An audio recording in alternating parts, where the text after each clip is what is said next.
हिमालयाच्या रक्षणात सह्याद्री धावला हे वाक्य आपण ऐकलं की आपल्या डोळ्यासमोर उभे राहतात ते यशवंतराव चव्हाण, महाराष्ट्राचे पहिले मुख्यमंत्री आणि महाराष्ट्राच्या राजकारणातील मुरब्बी राजकारणी म्हणून यशवंतराव चव्हाण यांच्याकडे पाहिलं जातं। सुसंस्कृतपणा आणि मनमिळाऊ स्वभाव यामुळे यशवंतराव चव्हाण यांचं नाव आजही महाराष्ट्राच्या राजकारणामध्ये घेतलं जातं। कराड ही यशवंतराव चव्हाण यांची कर्मभूमी। श्रेष्ठ महाराष्ट्राची टीम आज कराडमध्ये आलेली आहे। आपण या रिपोर्टमधून जाणून घेणार आहोत यशवंतराव चव्हाण यांचा कार्यकाल आणि त्यांची कारकीर्द। हिमालयाच्या मदतीला सह्याद्री धावला हा वाक्यप्रचार आपल्या समोर आला की आठवण होते स्वर्गीय यशवंतराव चव्हाण यांची।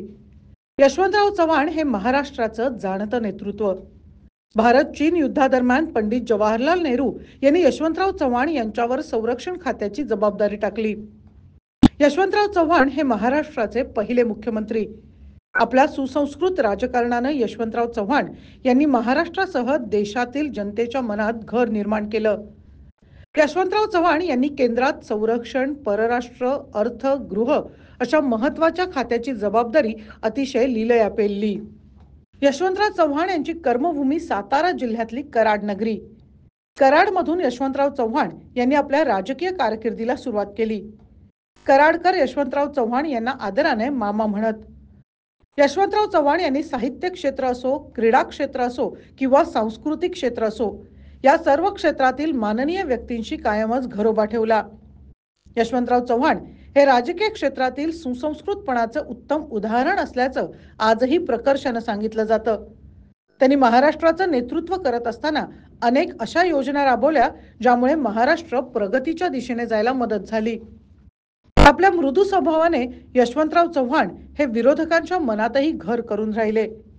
यशवंतराव चव्हाण यांच्या राजकीय कारकिर्दीबद्दल बोलताना त्यांच्या कर्मभूमीतील जाणकारही त्यांच्या सुसंस्कृतपणाबद्दल आणि त्यांच्या राजकीय कारकिर्दीबद्दल भरभरून बोलतात। यशवंतराव चव्हाण किंबहुना नवमहाराष्ट्राचे शिल्पकार एवढ्याच मर्यादित अर्थानं आपण संवादसाहेबांना मोजून चालायचं नाही। यशवंतरावांची राजकारणी सुसंस्कृत राजकारणी म्हणून जी ओळख होती, पण तो नेमकं सुसंस्कृत राजकारण काय याचा अर्थ आम्ही कधी शोधला नाही। चव्हाणसाहेबांचं खरं तर आयुष्य हे सारं समाजकारणात गेलं। ते द्रष्टे समाजकारणी होते। समाजाचा सर्वांगीण विकास करण्यासाठी समाजाचा उन्नत करण्याची संकल्पना त्यांच्या मनाशी होती आणि म्हणून बेरजेचं राजकारण ही अत्यंत चांगली संकल्पना आणली। विरोधासाठी विरोध ही संकल्पना चव्हाणसाहेबांना कधीच मान्य नव्हती।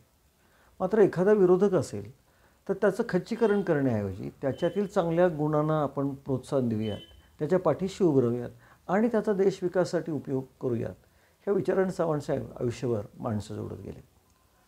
राजकारणामध्ये सत्ता मिळवणे हा एक विषय असतो, पण तो सत्तेसाठी चव्हाणसाहेबांनी कधी गलिच्छ पायरी चढली नाही किंवा स्वतःची मर्यादा किंवा स्वतःच्या क्षमतांना कधी त्यांनी अवेरू दिला नाही। आणि म्हणूनच आपण पाहतो की आजकाल समाजामध्ये अनेक टोकाचे आरोप प्रत्यारोप होत असताना हे आरोप प्रत्यारोप त्यावेळी झाले का, तर त्याही वेळी झाले। अत्यंत वाईट शब्दामध्ये चव्हाणसाहेबांना अपमानित करण्याचा प्रयत्न केला। मग तो आत्र्यांचा प्रसंग असू दे किंवा लोकसभेच्या निवडणुकीच्या वेळेचा प्रसंग असू दे, अनेक प्रसंग आहेत। पण तो धीरोदात्तपणे स्वतःच्या चारित्र्याच्या, स्वतःच्या उच्च विचारांच्या ह्या मर्यादा राखत चव्हाणसाहेब सातत्यानं समाजाच्या शेवटच्या स्थळाशी प्रामाणिक राहिले।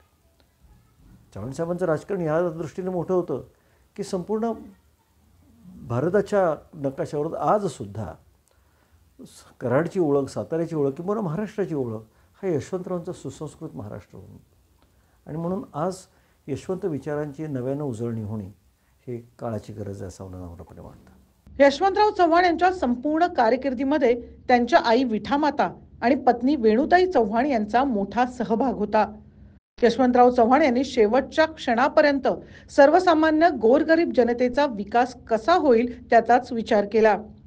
आपल्या विरोधकांनाही मानसन्मान देणारे यशवंतराव चव्हाण हे राजकारणातलं एक उमद नेतृत्व। महाराष्ट्राच्या राजकारणातही यशवंतराव चव्हाण यांचं नाव घेतल्याशिवाय पुढे जाता येत नाही आणि म्हणूनच आजही कराडकर जनतेसाठी यशवंतराव चव्हाण म्हणजेच कराडकरांचे लाडके मामा हेच राजकारणातील आदर्श व्यक्ती असल्याचं सांगितलं जातं। अभयकुमार देशमुख, श्रेष्ठ महाराष्ट्र, कराड।